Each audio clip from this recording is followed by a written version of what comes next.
नमस्कार, मी प्रियाच्या सोपी रेसिपीमध्ये तुम्हा सर्वांचं खूप खूप मनापासून स्वागत आहे। आज आपण एकदम कुरकुरीत सोया चिल्ली बनवलेली आहे। ज्याप्रमाणे आपण चिकन 65 बनवतो, तर त्याच प्रकारे आपण हे सोया 65 बनवलेलं आहे। तर बनवायला इतकं सोपं आहे, म्हणजे जे आपल्या घरामध्ये साहित्य उपलब्ध आहे त्यामध्ये आपण सोया चिल्ली बनवू शकतो आणि बनवायला इतकं सोपं आहे आणि खायला तितकंच टेस्टी लागतं। तर अगदी कुरकुरीत आपले सोया चिल्ली बनवून तयार आहेत। जे घरामध्ये सामान आहे त्यामध्येच हे तुम्ही बनवू शकता। तर व्हिडिओ शेवटपर्यंत नक्की बघा। चला तर मग रेसिपीला सुरुवात करूया। तर त्यासाठी इथे मी 1 वाटी भरून सोया चंक्स घेतलेले आहेत। तर याला तुम्ही सोयाबीन सुद्धा म्हणू शकता। तर 1 वाटी आपण सोयाबीन घेतलेले आहेत आणि एकीकडे आपण गॅसवरती पाणी गरम करण्यासाठी ठेवलं आहे। जर तुमच्याकडे वेळ असेल तर तुम्ही हे गरम पाण्यात न टाकता असे सुद्धा थंड पाण्यामध्ये भिजवून घेऊ शकता, पण गरम पाण्यात टाकलं की ते पटकन भिजायला मदत होते। आता मी गॅसवरती पाण्याला थोडीशी उकळी काढून घेतली आहे आणि गरम पाण्यामध्ये जर तुम्ही हे सोयाबीन भिजवले तर अगदी पटकन ते भिजले जातात आणि पटकन मऊ होतात। आता आपण गॅस बंद करून घेणार आहेत आणि हे एक 5 मिनिट आपण पाण्यामध्ये ठेवणार आहेत। तर त्यामध्ये आपण अगदी चवीपुरतं मीठ टाकून घेणार आहेत आणि चमच्याने आपण सोयाबीन चांगलं मिक्स करून घेणार आहेत। तर गॅस बंद केलेला आहे आणि हे 5 ते 10 मिनिट सोयाबीन आपण पाण्यामध्ये ठेवणार आहेत। त्यामुळे हे जे सोयाबीन आहे ते पटकन भिजले जातात। आता बघा, हे जे सोयाबीन आहे ते आपण यामधील पाणी काढून घेणार आहेत। जे गरम पाणी आहे ते आपल्याला काढून घ्यायचं आहे आणि दुसरं थंड पाणी टाकून थोडंसं सोयाबीन पाण्यामधलं आपल्याला पिळून घ्यायचं आहे। म्हणजे जे सोयाबीनमध्ये पाणी आहे ते पूर्ण आपण पिळून घेणार आहेत। तर व्हिडिओत दाखवल्याप्रमाणे आपण सोयाबीनमधील पाणी सर्व पिळून घेणार आहेत।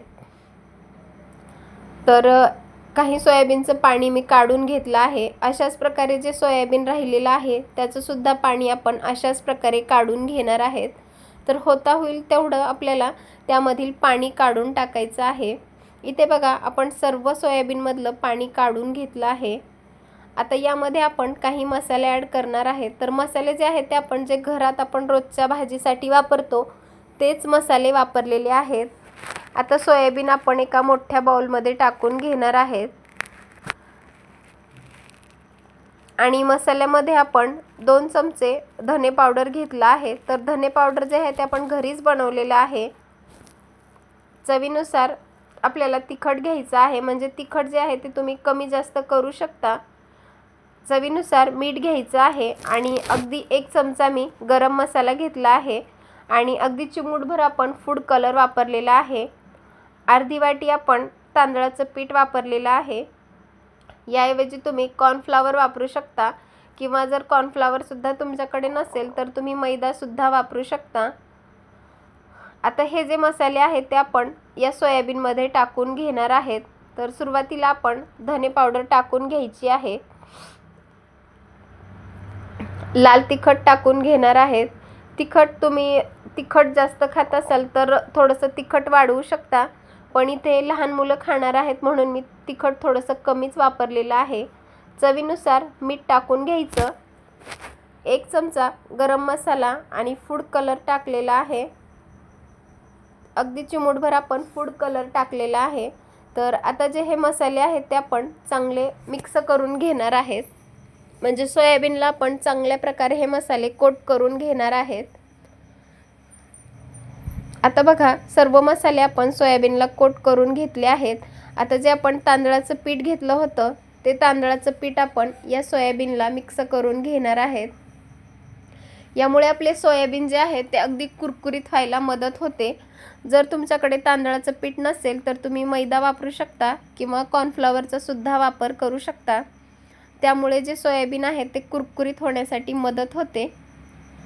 आता बघा, आपण यामध्ये पाण्याचा वापर न करता हे सोयाबीन पूर्ण आपण मिक्स करून घेणार आहेत। तर इथं आपले सोयाबीन पूर्णपणे मिक्स झालेले आहेत। आता आपण हे तळण्यासाठी घेणार आहेत। तर गॅसवरती मी कढईमध्ये तेल गरम करण्यासाठी ठेवलं आहे। तेल जे आहे ते आपल्याला अगदी हाय फ्लेमवर तापवून घ्यायचं नाही, तर मध्यम आपल्याला तेल तापवून घ्यायचं आहे. तर थोडंसं मी सोयाबीन त्यामध्ये टाकून बघितलं, तेलसुद्धा आपलं छान असं तापलेलं आहे. आता यामध्ये आपण एक एक करून सोयाबीन टाकून घेणार आहेत.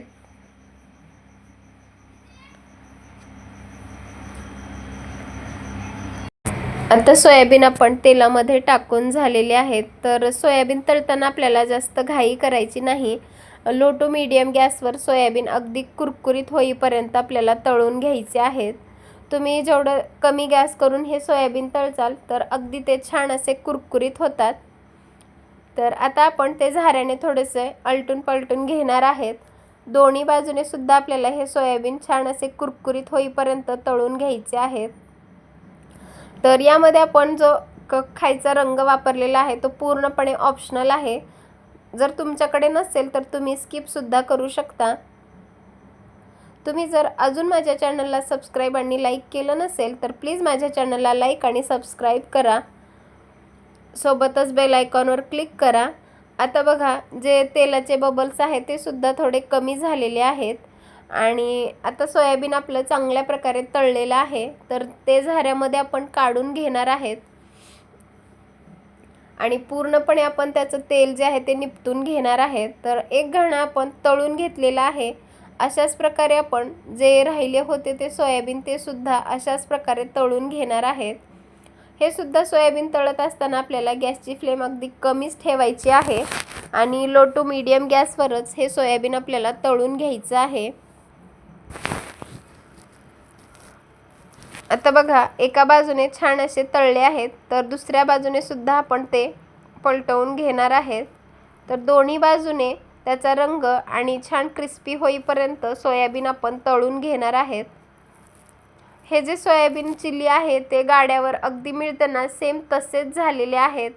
तर घरच्या घरी अगदी कमी साहित्यामध्ये तुम्ही हे सोयाबीन चिली बनवू शकता. आता बघा, हे सुद्धा आपला घाणा तळून झालेला आहे. झाऱ्यामध्ये आपण सोयाबीन काढून घेतलेले आहेत. तर अशा प्रकारे आपण सर्व जे सोयाबीन आहे ते तळून घेतलेलं आहे. तर अगदी 10 ते 20 रुपयामध्ये सोयाबीन चिली बनवून तयार होते. तर तुम्ही हे सॉस बरोबर खाऊ शकता आणि लहान मुलांना तर खायला खूपच आवडतं हे. सोबतच हे पौष्टिक तर आहेच, लहान मुलांना तर आवडतंच आणि घरातील मोठ्या माणसांना सुद्धा हे खूपच आवडेल. तर एक वेळेस ही सोयाबीन चिल्लीची रेसिपी तुम्ही नक्की करून बघा आणि व्हिडिओ जर आवडला असेल तर माझ्या चॅनलला प्लीज लाईक आणि सबस्क्राईब करा. व्हिडिओ शेवटपर्यंत बघितल्याबद्दल तुमचे खूप खूप धन्यवाद. पुन्हा भेटूयात अशाच एका खमंग रेसिपीसोबत. तोपर्यंत धन्यवाद.